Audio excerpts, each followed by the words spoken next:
the Son, and the Holy Spirit. Amen.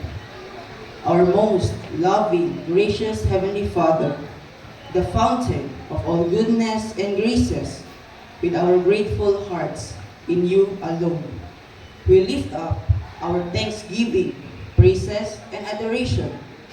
We have surpassed everything because we have you, our loving God, to guide, counsel, and to keep us safe and sound always. Today's graduation and moving up ceremony is a celebration of our achievements throughout our academic journey. You are there for us, O God.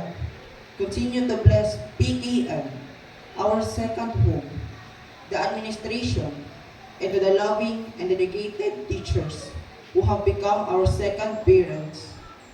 Bless our dear parents for their unwavering display of love and perseverance towards our success. Above all, to you, our Almighty Father, we are immensely grateful for all the things you have done for us to help us succeed in school and beyond. We continue to trust your hold on us as we move forward on the path you have laid out for us. We will bring you back all the glory, honor, and praises through your Son, Jesus Christ, our Lord and Savior. Amen. In the name of the Father, the Son, and the Holy Spirit. Amen.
Congratulations. Okay, let's give them a round of applause, everybody.